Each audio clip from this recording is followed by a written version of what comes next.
श्रील प्रभुपाद की जय। श्रील प्रभुपाद जी की 125वीं व्यासोत्सव पर गुरु गौरांग की प्रसन्नता हेतु भावांजलि समर्पयामि प्रस्तुत कर रही है श्रील प्रभुपाद जी दिव्य वार्तालाप। आज हम चर्चा करेंगे निर्मल होना, 28 फरवरी 1972। बॉब, आपने मुझे प्रश्न करने की अनुमति दी, इसके लिए बहुत बहुत धन्यवाद। श्रील प्रभुपाद, यही मेरा ध्येय है, लोग भगवत विज्ञान को समझें। जब तक हम परमेश्वर से सहयोग न करें, हमारा जीवन भ्रमित रहता है। मैंने अनेकों बार ये उदाहरण दिया है कि किसी यंत्र से निकलकर गिरे हुए पेंच, स्क्रू का कोई महत्व नहीं होता है, किंतु जब उस पेंच या स्क्रू को पुनः यंत्र में लगा दिया जाता है तब वह महत्वपूर्ण हो जाता है। इसी प्रकार हम सब भगवान के अंश हैं। फिर भगवान के बिना हमारा मूल्य क्या है? कोई मूल्य नहीं है। हमें पुनः भगवान से अनुरक्त होने की अपनी स्थिति को पुनः प्राप्त करना चाहिए, तब हमारा मूल्य है। बॉब, आज अपराह्न में यहाँ आए हुए एक युवक से मेरी भेंट हुई।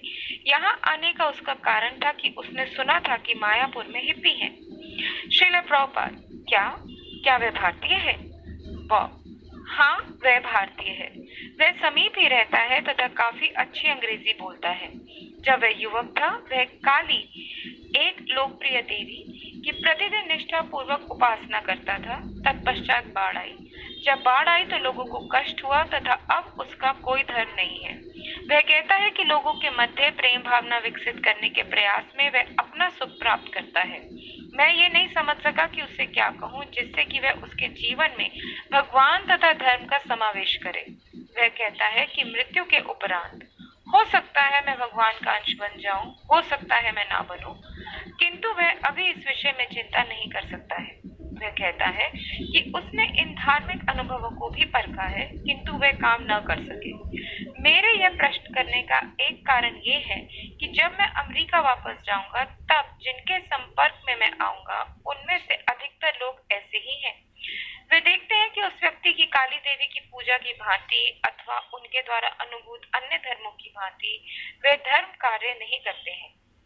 उन्हें यह विश्वास दिलाने के लिए कि यह परखने योग्य है, मैं उनसे क्या कहूँ यह मुझे ज्ञात नहीं। श्रील प्रभुपाद, आप इसका भी प्रयास अभी ना करें। अभी आप स्वयं विश्वस्त होने का प्रयास करें, तत्पश्चात अन्य लोगों को समझाने का प्रयास कीजिए।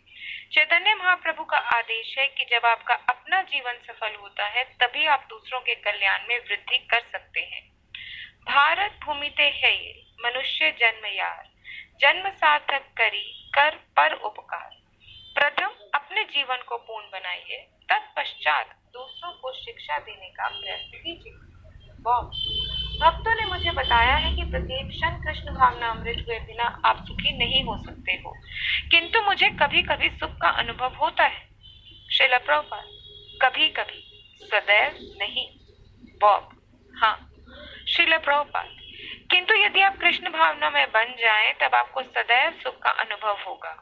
बॉब, उन्होंने संकेत दिया था कि कृष्ण भावना अमृत के बिना आप सुख का अनुभव नहीं कर सकते हैं। श्रील प्रभुपाद, यह एक तथ्य है। उदाहरण के लिए, यदि आप थलचर पशु हैं तथा आपको जल में फेंक दिया जाए, आप किसी भी स्थिति में जल में सुखी नहीं हो सकते हैं। जब आपको पुनः धरती पर लाया जाए तब आप सुखी होंगे।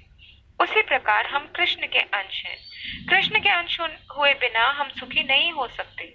वही उदाहरण, यंत्र का पुर्जा यंत्र के बिना बेकार है, किंतु जब हम इसे पुनः यंत्र में लगा दिया जाता है तब वह महत्वपूर्ण हो जाता है। हम कृष्ण के अंश हैं, हमें कृष्ण में मिल जाना चाहिए तथा आप अपनी भावना से तत्काल ही केवल यह विचार करने के द्वारा ही कि मैं कृष्ण का हूँ, कृष्ण मेरे हैं, कृष्ण के संग हो सकते हैं, बस इतना ही। हम कृष्ण के अंश हैं।